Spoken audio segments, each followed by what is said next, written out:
Allora, sincera, non ho idea di come iniziare questo video, ho pensato tante volte a come farlo, se farlo e niente, va così, iniziamo.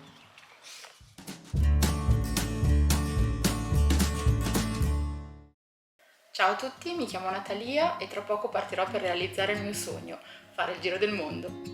Partirò da sola dall'Italia, andando verso est con un budget giornaliero di 20 euro. Viaggerò il più possibile senza aerei, zaino in spalla, utilizzando couchsurfing, gli ostelli e se possibile anche workaway. Sono consapevole che il periodo storico non è dei migliori, ma quando lo sarà mai davvero? Quando è scoppiata la pandemia, a marzo 2020, dopo la preoccupazione iniziale per la salute della mia famiglia, la paura più grande è stata quella di non poter viaggiare mai più. Ho pensato perché non sono partita prima, potevo realizzare il mio sogno e non l'ho fatto, oh mio Dio, ora non viaggeremo mai più, ed è stata una sensazione veramente terribile. Perciò questo è il momento giusto.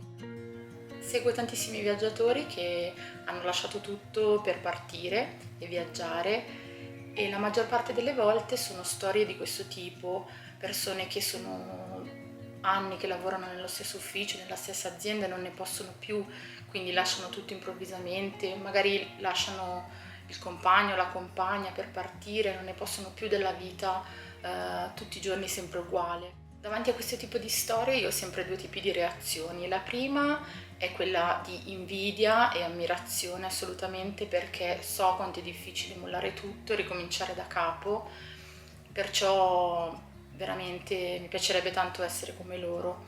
Nello stesso tempo penso, se io già so che non voglio fare un certo tipo di vita, perché aspettare? Perché arrivare a quel punto?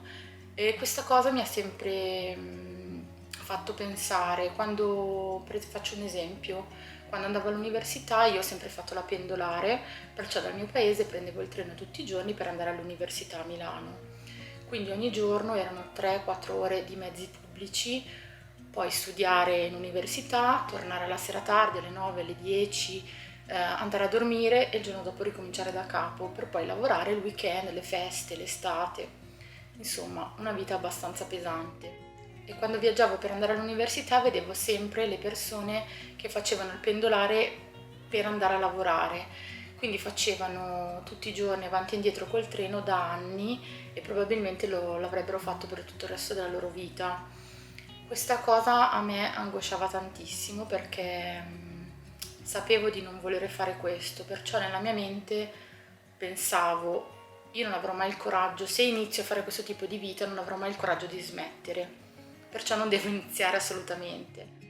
Ed è per questo che non appena mi sono laureata in architettura ho deciso di partire, anzi in realtà sono partita un pochino prima perché ho fatto la mia tesi di laurea in Kenya.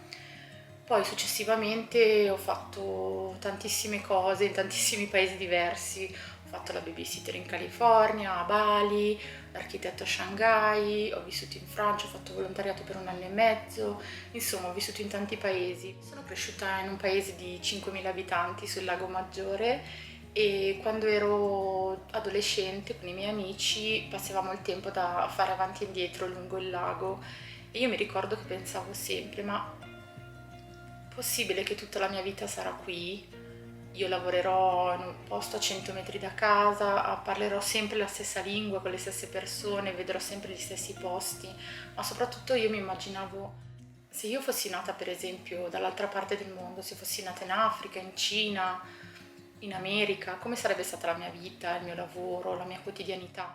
Ed è per questo che non appena ho potuto, subito dopo la laurea in architettura, anzi in realtà un pochino prima perché ho fatto la mia tesi in Kenya, poi dopo sono partita subito per fare 1.000 lavori diversi in 1.000 paesi diversi.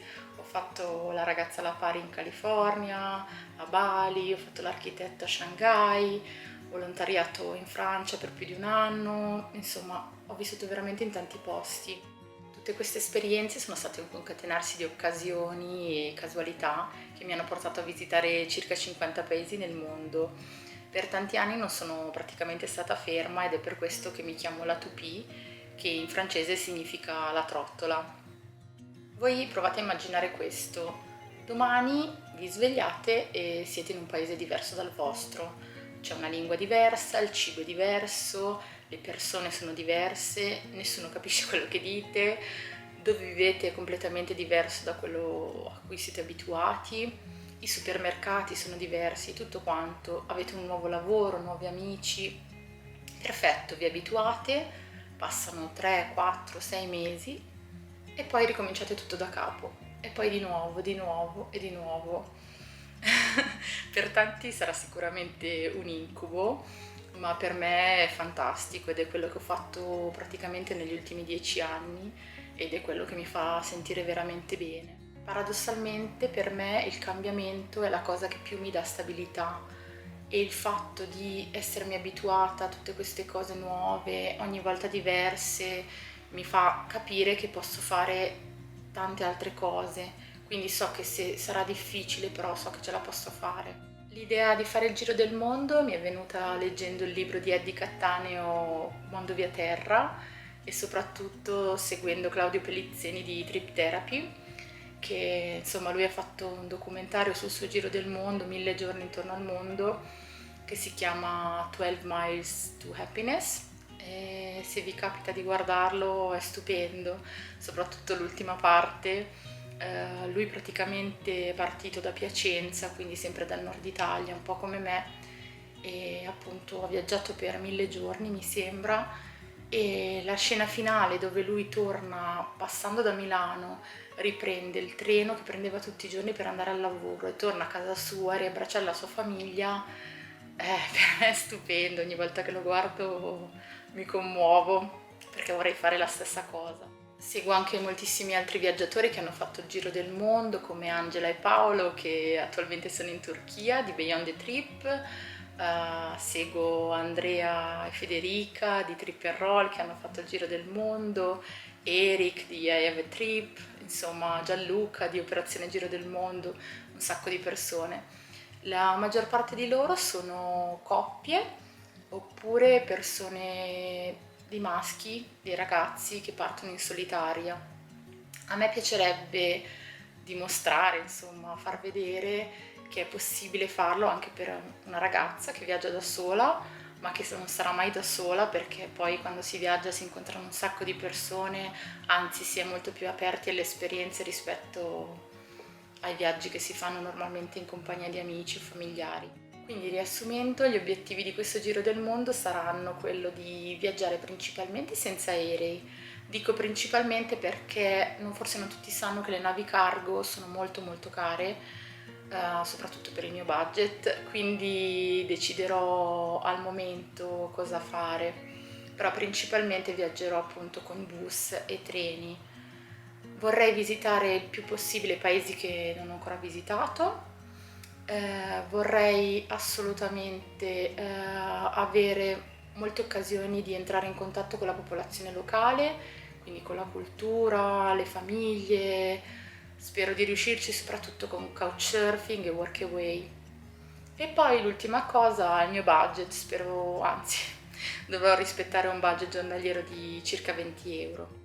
Il programma iniziale sarebbe stato quello di arrivare in Russia e poi continuare con la Transiberiana e scendere poi per l'Uzbekistan, ma chiaramente non è possibile in questo periodo, perciò farò questo giro. Partirò dalla Slovenia, passando poi per la Bosnia, la Croazia, la Serbia, la Bulgaria, Turchia, Iran e insomma andrò verso est per poi fare il giro e tornare dal Sud America all'Europa.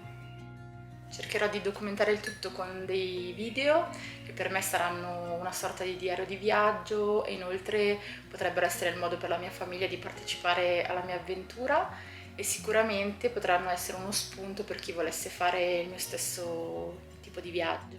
Perciò se volete seguirmi in questa avventura e soprattutto vedere se tornerò sana e salva, seguitemi qui su YouTube e su Instagram. Allora vi aspetto al prossimo video, un abbraccione!